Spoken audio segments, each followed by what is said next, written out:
para iniciarmos, teremos agora a palestra Acesso à Justiça Ambiental, Perspectiva do Processo Civil e o Princípio da Adequação, Tutela Jurisdicional Ambiental da Amazônia, Recursos Hídricos e Biodiversidade. Anunciamos na mesa diretora dos trabalhos, excelentíssimos senhores, a pesquisadora e diretora do Instituto Nacional de Pesquisa da Amazônia, doutora Antônia Maria Ramos Franco Pereira, e o desembargador federal do TRF da Primeira Região, Wilson Alves de Souza.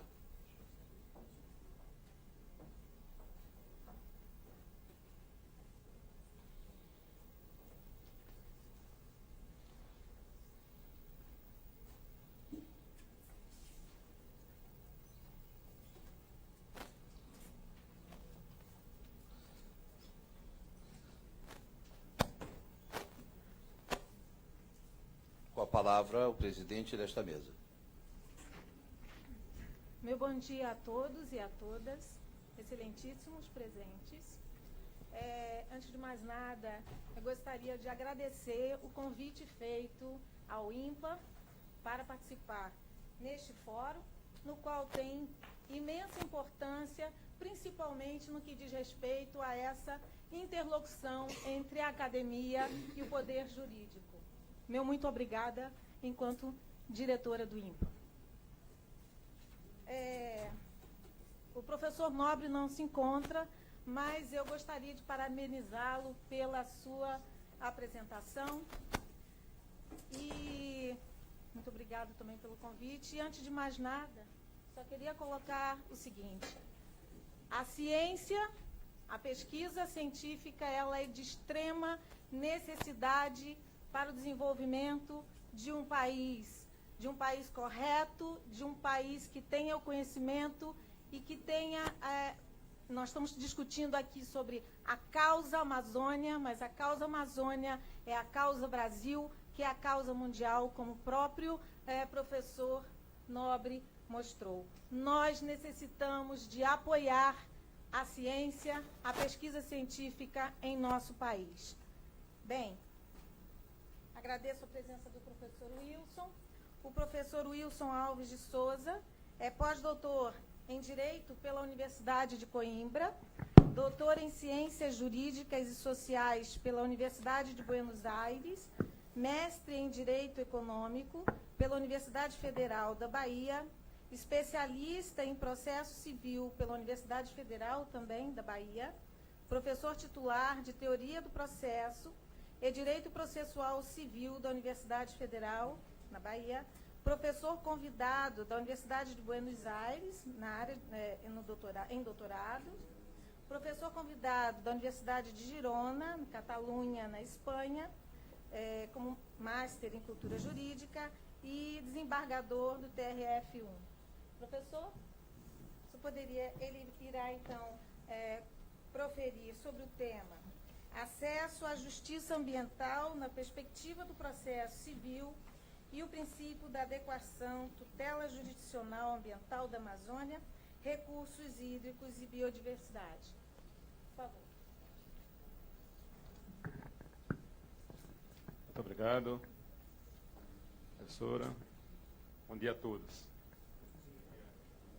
Na natureza há um eterno viver, um eterno devenir, um eterno movimento, ainda que não se arranque um passo. Ela se transforma eternamente e não tem um momento de pausa. Não sabe deter-se. Não sabe deter-se. E cobre de maldições a pausa. Sem embargo, esta parada e seu passo é comedido. Suas exceções são raras. Suas leis imutáveis. São versos de Goethe, escritos em 1780, em Die Natur, e vejo que o mundo precisa recordar Goethe. Pois, como dizia ele, a natureza não sabe deter-se. E digo eu, não perdoa.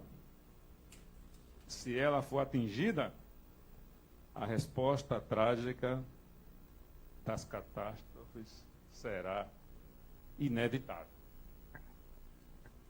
Esses versos acho que soma praticamente tudo, e a minha exposição aqui vai praticamente como uma complementação dentro do contexto jurídico com a conferência do professor Antônio Nobre.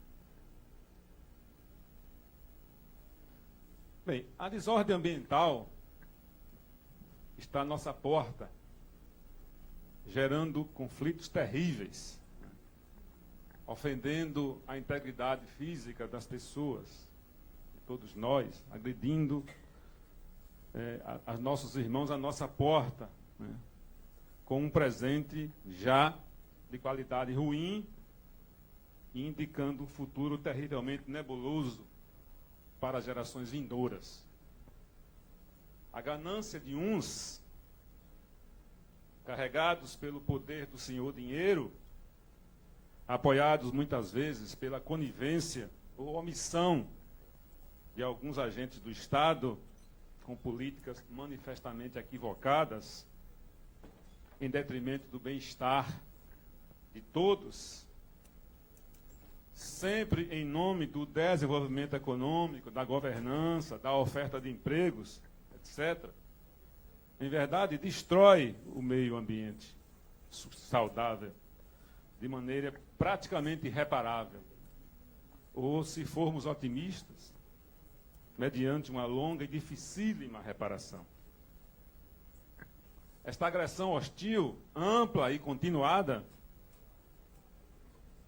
à imensa riqueza ambiental amazônica, por exemplo, especialmente em virtude de seus recursos hídricos, de sua enorme biodiversidade, é, sem nenhuma dúvida, motivo de grande preocupação para os brasileiros conscientes e para o mundo.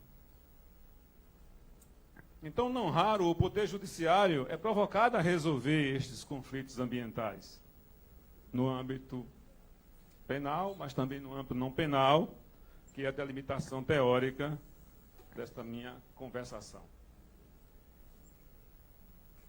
Mas com a estrutura insuficiente, né, que nós temos, para não dizer caótica, no que se refere ao problema do serviço de justiça. Tudo isso, para mim, deve ser motivo de muitas reflexões, de modo que aqui apresento, dentro dos limites do meu tempo, né, 2 problemas. Primeiro, considerando a perspectiva extrapenal, eu vou me limitar, portanto, à questão não penal, os dilemas decorrentes dos conflitos de natureza ambiental, particularmente na Amazônia, ante a imensidão dos seus recursos, aqui já referidos, na perspectiva do processo civil, podem ser solucionados por um sistema processual civil individualista e um sistema de justiça comum? Se a resposta for negativa, quais as tentativas de solução para tais dilemas? É o que eu então tentarei responder a seguir, e passo, portanto, aos fundamentos da minha exposição, né, com alguns necessários prolegômenos. Não dá para tratar de um tema de direito, na minha opinião, sem nós falarmos aqui, né, de todo um contexto social, político e econômico que o direito está envolvido. O direito não está isolado no mundo e nós não somos técnicos em direito. Nós procuramos ser juristas, isso é outra coisa. Então, o ser do direito, né, e as razões da sua existência, o que significa dizer também do próprio Estado, né, tem que ser trabalhado quando nós estamos tratando de um tema jurídico. Temos que perguntar por que é que o direito existe, por que é que o poder existe, né, de onde é que ele vem. Porque muitos já se disse em tempos antigos que tudo isso vinha de Deus, não é? Mas isso é uma evidente mentira, porque nós estamos vivendo em sociedade, não é? E, portanto, estamos falando de política, né, de direito, de economia, de cultura, né? E, consequentemente, o direito está envolvido com tudo isso. Porque o direito é criação humana, e criação humana que tem em consideração o ser humano, e o ser humano é, sobretudo, liberdade, que é da essência da sua condição. O homem, portanto, é um ser biológico que podemos confrontá-lo com outros animais. Essa confrontação, para meu ver, no dado biológico. E o dado biológico é o mundo das nossas necessidades, vamos dizer assim, imediatas, que são as necessidades de sobrevivência. Mas há uma enorme diferença entre o ser humano, entre o homem e os demais animais, que é a condição de ter-se a si mesmo como objeto do próprio conhecimento, essa consciência de si próprio. É como dizia Paulo Freire, o homem é o corpo consciente de si e do mundo. E nesse ponto também vale mencionar Jean-Paul Sartre, quando diz que o mundo do homem é o mundo da maldição da liberdade. O homem, na visão Sartre, é um condenado a ser livre. Então, nesse contexto do homem em si mesmo, que temos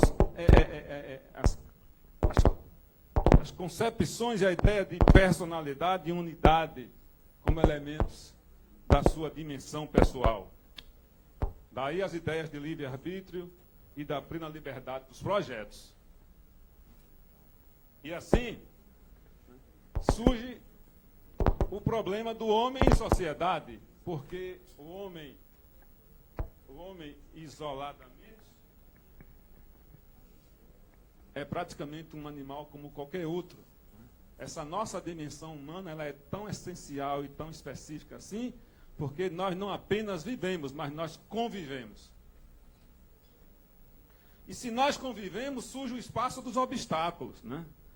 Ou seja, a realização dos nossos projetos encontra limites e obstáculos. E aí surge o problema das necessidades humanas, dos bens e dos interesses. Porque na face da Terra, né, nós temos uma ilimitação de necessidades e uma limitação de bens. E, consequentemente, essa convivência humana envolve, como sabemos, a apropriação de alguns com a exclusão de outros.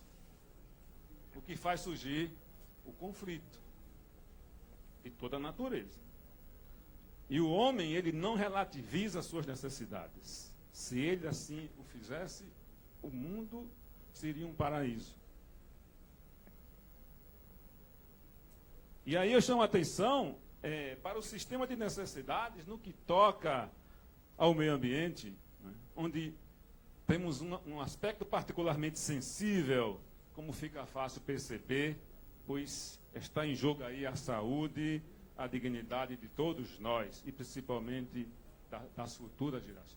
Eu diria até mais, do direito da própria vida. Então, dá para perceber que a razão de ser do direito, não é, pelo menos como tendência e a também do poder, é justamente isso. Não é? Porque se não tivéssemos problema de necessidade, se tivéssemos bens para todos, não é? Se pudéssemos atender aos interesses, não é, do poder econômico na questão ambiental, sem afetação ao meio ambiente, qual o problema? Nenhum. Então, há uma relação, sim, também aí a ser considerada entre conflito e desigualdade socioeconômica. Eu costumo dizer que onde há maior profundidade de desigualdade socioeconômica, maior possibilidade, portanto, do direito estar presente e de mais juízes, mais polícia, mais Ministério Público. Por isso que é um grande engano também imaginar que distribuir a riqueza, não é ofertar bens a preguiçosos. Distribuir a riqueza é garantir estabilidade social.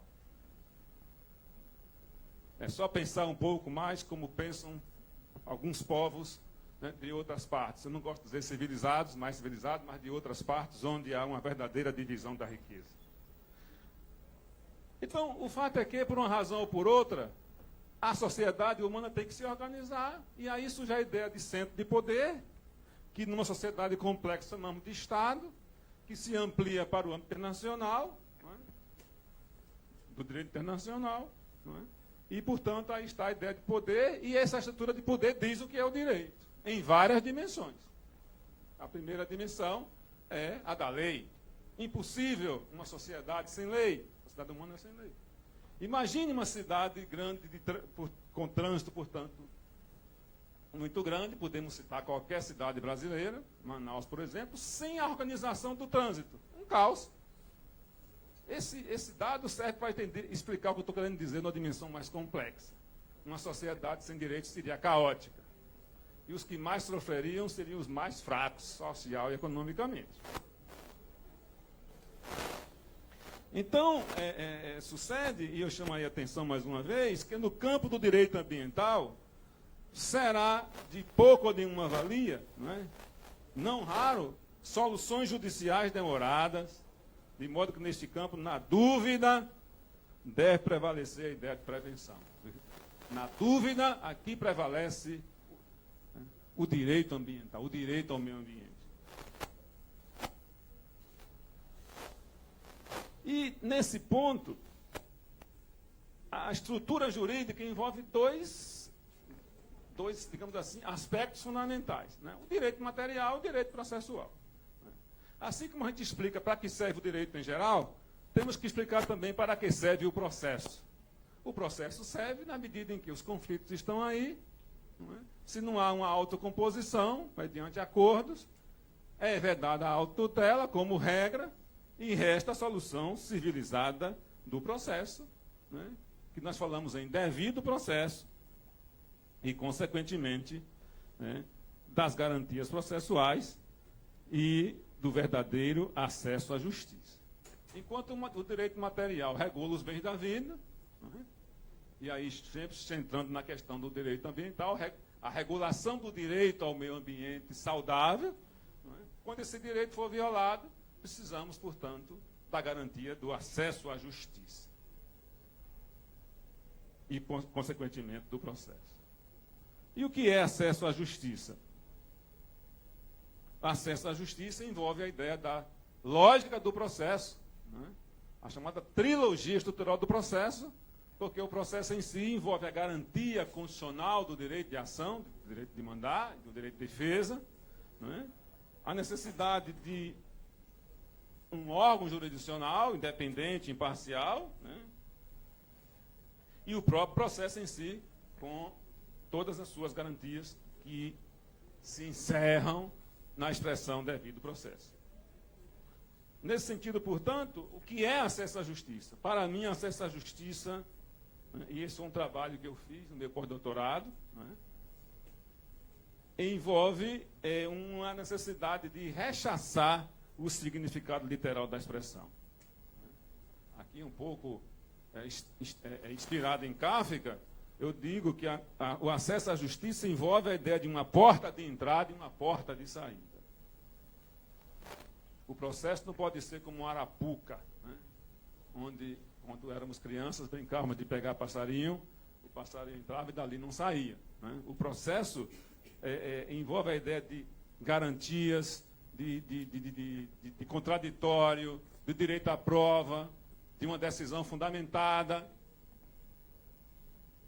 de uma decisão eficaz, ainda que em caráter antecipatório ou cautelar, e por aí vamos. Tudo para que o direito material violado ou ameaçado seja um direito, portanto, efetivo pela via do processo. É isso que é acesso à justiça, que se confunde, no fundo, com a ideia de devido processo. Então, é esse direito ambiental de que estamos aqui falando hoje, não é? Por suposto, não é? Que envolve noções fundamentais, que aqui não vou falar porque não há necessidade disso, né?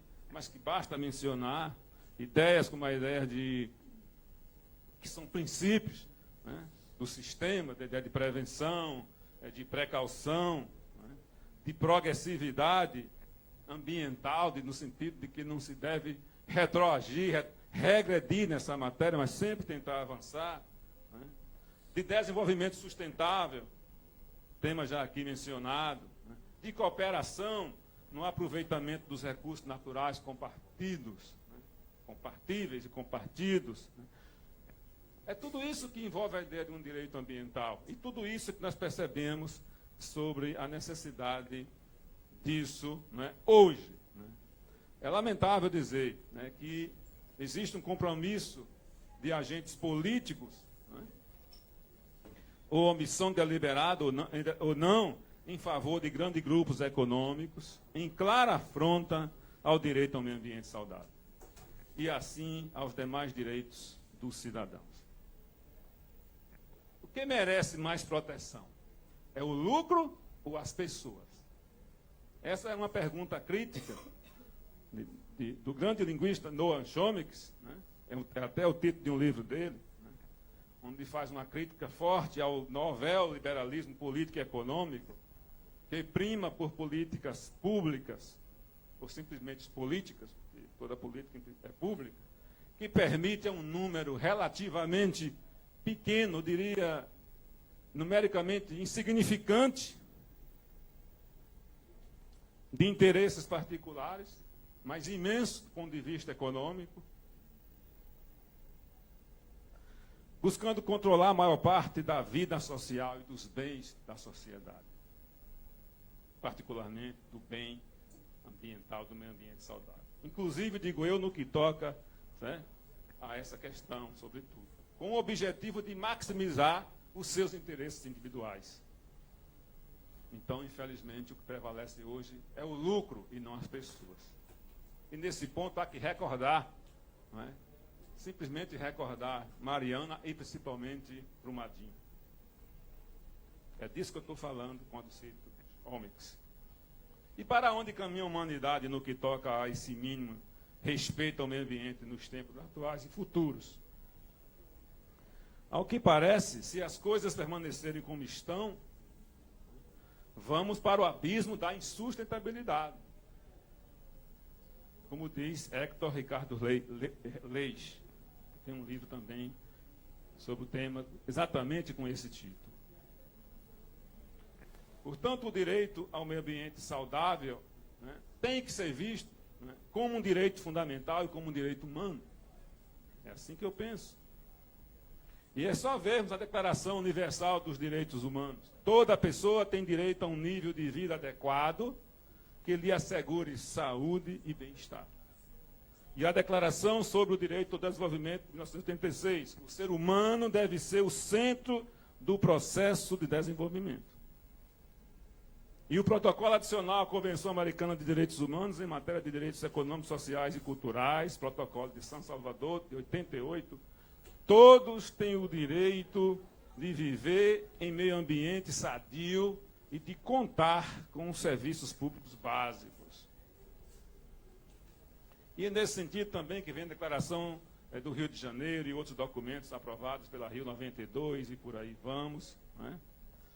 E chamo aí a atenção especial para a Conferência das Nações Unidas sobre o Meio Ambiente Humano, que resultou na Declaração de Estocolmo e no Programa das Nações Unidas para o Meio Ambiente, em 72, que inaugura o direito ambiental no cenário internacional, estabelecendo o direito ao meio ambiente ecologicamente equilibrado como direito fundamental do indivíduo, equiparando-o a outros direitos já consagrados, como a liberdade e a igualdade.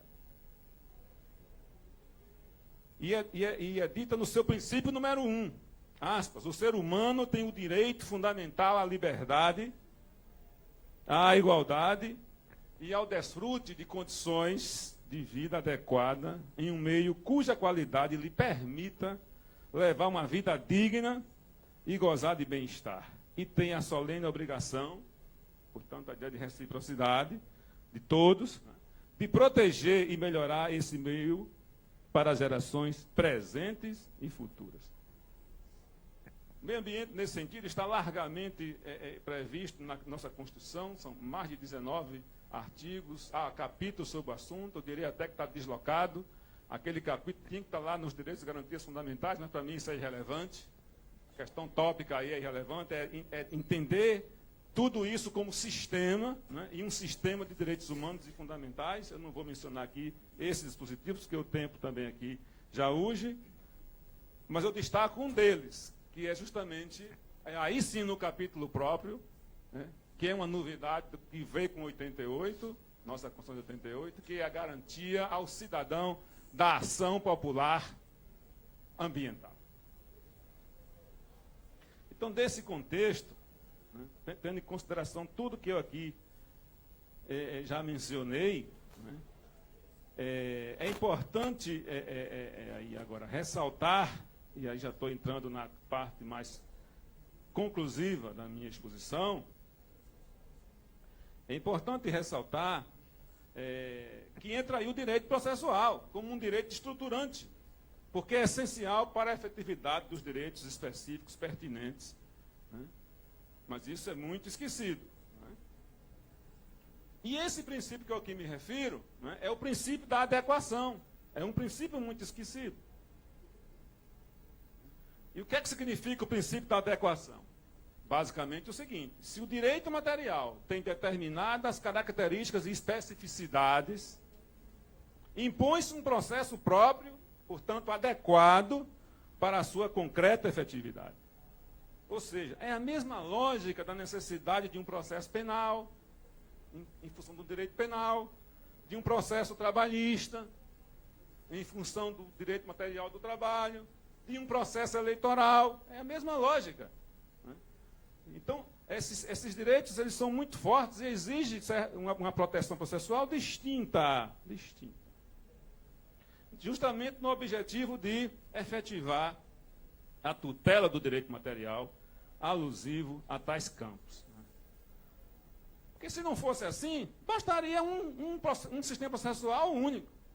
Em 1915, por exemplo, né, eu mencionei aqui o caso do Código de Processo da Bahia, né, onde o processo era um código de processo para todo direito.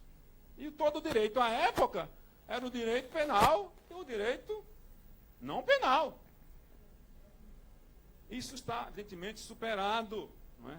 Então, eu estou aqui querendo sustentar exatamente a necessidade de um direito processual ambiental. Essa é a ideia.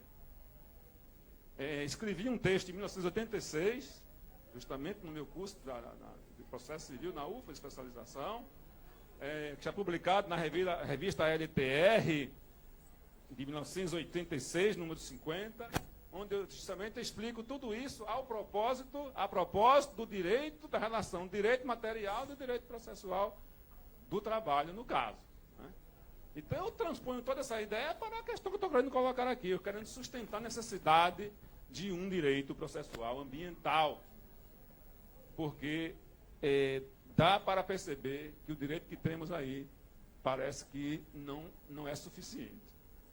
Mesmo que nós estejamos tratando da tutela coletiva, que tem umas especificidades próprias, eu creio que é possível e necessário, sim, trabalharmos com essa possibilidade, que pode ser um avanço, uma melhora da prestação do serviço de justiça. Então, esse princípio da adequação é isso, né? É a necessidade, no caso aqui concreto, de um processo ambiental. Então, eu digo, se é certo que o direito ambiental material tem evidentes especificidades, tem claramente soluções distintas a serem consideradas, relações jurídicas complexas, não é? Daí se falar hoje em processos estruturais, não é? Que não se confunde com o direito administrativo, tem afinidade, mas não é a mesma coisa. Não é? E observe que nos países do sistema continental que nós não seguimos, existe um processo administrativo e uma justiça administrativa. Não chegamos aqui a tanto, não é? Mas é possível nós, talvez, experimentarmos essa ideia, não é? Que parece que talvez possa melhorar a prestação do serviço de justiça. E a questão número 2 é sobre a necessidade de uma justiça ambiental especializada. Não vou entrar aqui em detalhes sobre isso, pode ter muita polêmica, se deve ser uma justiça federal, se é só um estadual. Isso também tem problemas, porque gera questões de conflito de competência, o que atrasa, né, até resolver o conflito. Quem sabe, entre um conflito de competência, se deixa de examinar uma medida urgente. Né? Mas isso é uma questão outra. Eu quero dizer que, seja qual seja a solução, temos que ter uma justiça ambiental. Não chego aqui ao ponto de imaginar uma especialização, digamos assim, especificamente estruturante, como a do trabalho, que está em risco. Aliás, só um parênteses aqui, a questão da adequação no Brasil hoje do processo do trabalho, né, desmoralizou o meu texto, porque hoje os trabalhadores talvez prefiram aplicar o Código de Processo Civil do que a CLT. Se é para ser assim, é melhor, então, não ter uma adequação de processo. E aí, nem mesmo ambiental, eu vou ter que retirar tudo que eu disse aqui hoje. Né? Espero que as coisas não caminhem para esse nível. Então, a especialização aqui é fundamental. Né? Seja por uma estrutura própria ou não. Não existe especialização em direito de família.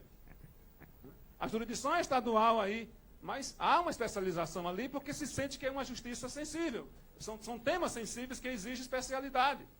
Então, eu acho que isso também melhoraria o serviço de justiça. Então, eu concluo, né, respondendo assim, considerando as questões que eu formulei, aos problemas, e essas são as teses.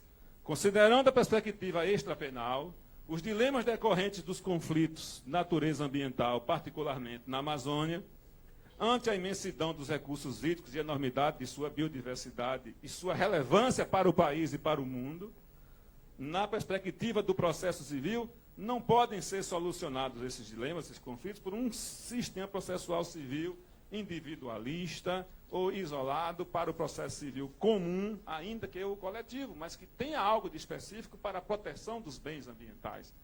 Né? E nem também por um sistema de justiça comum. Como essa resposta foi nessa linha, né? Como tentativa de solução para tais dilemas, eu proponho a instituição de um processo civil ambiental adequado à efetividade do direito material ambiental e uma justiça especializada ambiental. Pois se pode falar, aí sim, em acesso à justiça neste âmbito do direito, cuja realização é fundamental para a garantia da sobrevivência das atuais e das futuras gerações. É claro que estas propostas não são panaceia para a solução da questão ambiental. Ela começa no âmbito educacional, tanto doméstico quanto formal, mas pode ter alguma valia contributiva. Vamos ter esperança, igual o professor aqui falou, de que as coisas vão melhorar, pois quem a perdeu já morreu e não sabe. Um abraço.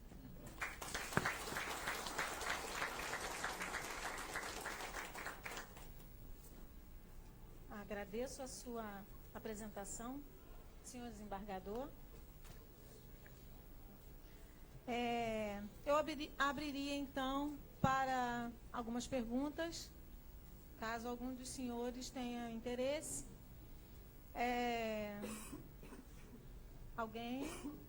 Algum de vocês? Bem, mais algum comentário? Ou não foi compreendido?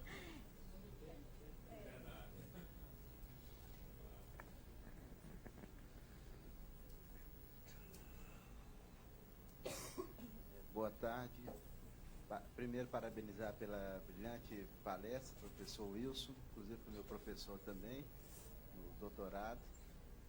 Professor Wilson, essa justiça especializada que Vossa Excelência propõe como forma de adequar a matéria ambiental, tendo em vista as especificidades dessa matéria, essa justiça especializada demandaria a criação de uma outra estrutura como justiça, assim, a tese que o senhor levanta, ou seria uma especialização dentro da própria justiça, vamos supor, estadual e federal? Seria a criação de turmas especializadas ou varas especializadas ou uma criação de uma estrutura própria?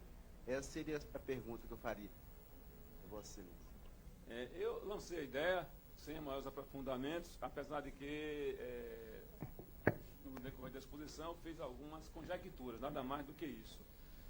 Eu acho que devemos ter uma justiça especializada. Não dá para entregar a questão ambiental a qualquer um. Essa é a ideia-chave. Isso aqui é importante. Não é? Se sabemos das questões estruturais, mas não é possível que no lugar nós tenhamos estrutura para a especialização e não a apliquemos. Essa é a primeira crítica. Não é? As questões, portanto, das dificuldades de lugar, de recursos, só tem um juiz ali que faz tudo, aí paciência, não é?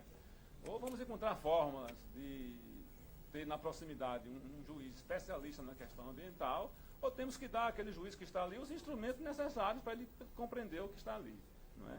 Então, é um tema que tem complexidades, né? Envolve aspectos, portanto, científicos. A exposição do professor aqui revelou tudo isso, não é?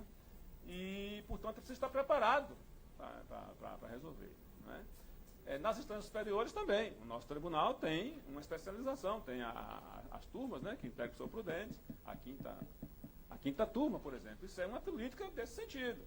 Mas, na primeira instância, não sei se na Universidade Federal toda, se nós temos essa especialização, não é? Por exemplo, vou dar só um exemplo, como a questão ambiental é negligenciada, né?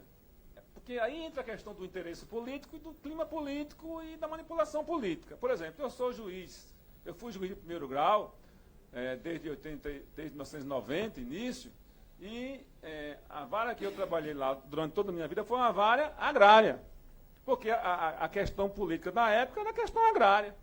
Então, a questão ambiental não estava na ordem do dia naquela época, pelo menos no âmbito da política de quem decide, do próprio Poder Judiciário, né? Então, nós estamos atrasados, né? Eu diria que o direito ambiental devia surgir. Se o direito ambiental tivesse surgido tal qual no tempo do direito civil, nós não estaríamos hoje no mundo que nós estamos, né? Temos que fazer algumas reflexões, né? Eu estudei graduação na Federal da Bahia de 75 a 78. Não tem tanto tempo assim. E acho que todos aqui da minha faixa de idade estão no mesmo contexto. Ou seja, não havia, nem se sonhava, não se falava no currículo em direito ambiental. E até hoje, em muitas faculdades, a matéria é optativa. Tem que ser obrigatória. Não é possível, são essas questões que... E outra coisa, os concursos públicos também, porque isso reflete. Então, talvez, professor Prudente, seja o caso de num concurso de juiz federal ou de juiz estadual, passar até um grau de exigência do programa do concurso igual de direito civil dos outros campos do direito, né? Então, às vezes, quando botam um item no programa, uma coisa assim, são essas questões que vão refletindo nos problemas que vão se somando no serviço de justiça. Entende? Então, a questão é essa. Agora, tem outras questões mais complexas, né? Vai federalizar, né? Vai estadualizar, vai deixar com as duas como está, naquilo que pode ser comum a cada um. Aí são questões que têm que ser pensadas e o tempo aqui não permite eu aprofundar essa discussão nesse momento, não é? Mas é algo para se realmente pensar também, por que não? A justiça eleitoral não é federal? É da União.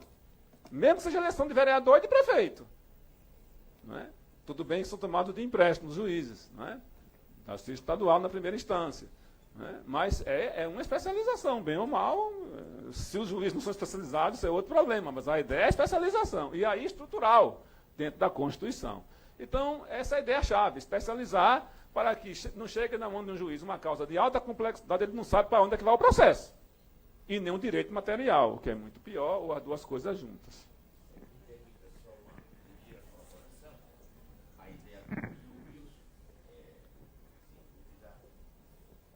Uma ideia que já está sendo fermentada, né?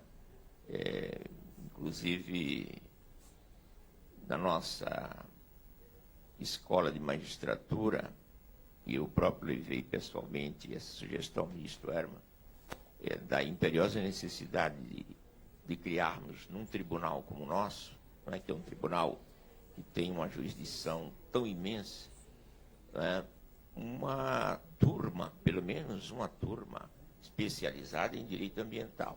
Já temos em São Paulo, acho que o professor Naline, né, 2 já, é pioneiro, né, São Paulo? Sim, São Paulo já nos dá um exemplo de especialização, não é? Então, isso, sem dúvida, a ideia lançada pelo professor Wilson, ela já se tornou uma realidade, né, em algum tribunal.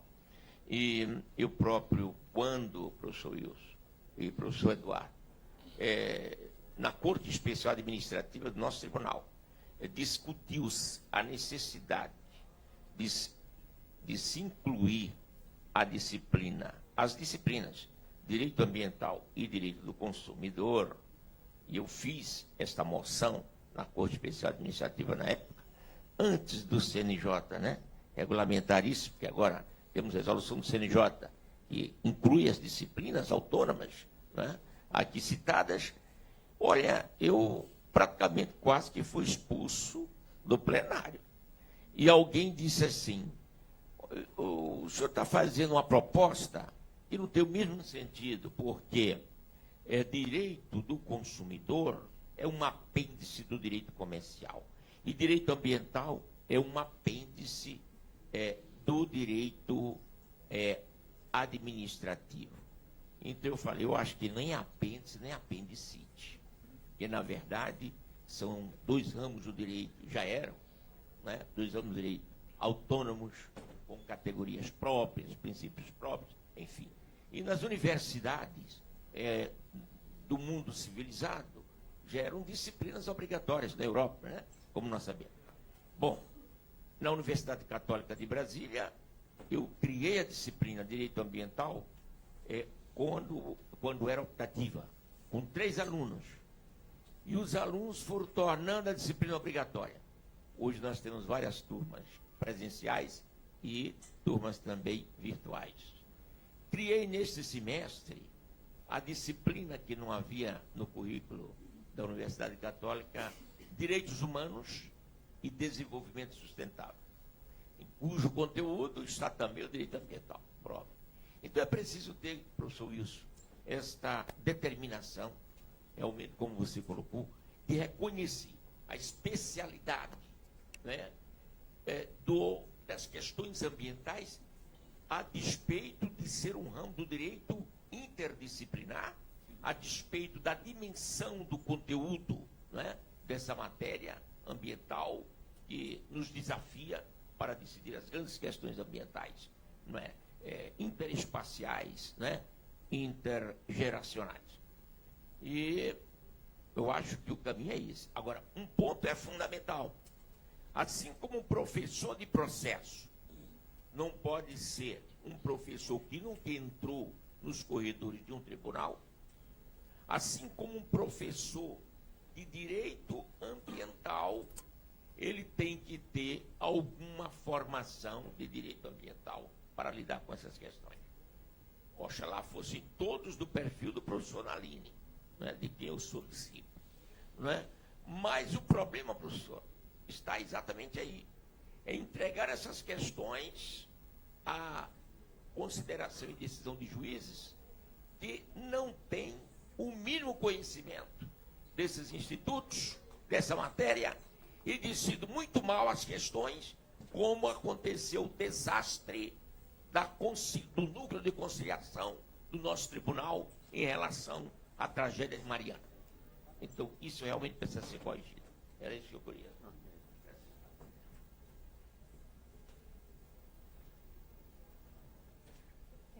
Eu creio que nós finalizamos por aqui. Né? Uhum. Tem mais uma? Tem mais uma pergunta, então? Tem. Mais uma palestra. Então, muito agradecido, professor. Obrigado. Eu só queria deixar duas mensagens. Uma delas, que é dever do indivíduo humano preservar e respeitar o seu ambiente, assim como a sua biodiversidade. Uma outra situação que eu gostaria de deixar também é que lembrar aos senhores coordenadores, né, que seria muito bem-vindo se saísse desses fóruns um documento com algumas das ações aqui então discutidas. É a minha sugestão, porque dessa forma muitas das ações e discussões não vão se perder. É só isso, meu muito obrigada a todos. Pedimos que aguardem seus lugares para a continuidade do evento com o último painel desta primeira parte do encontro.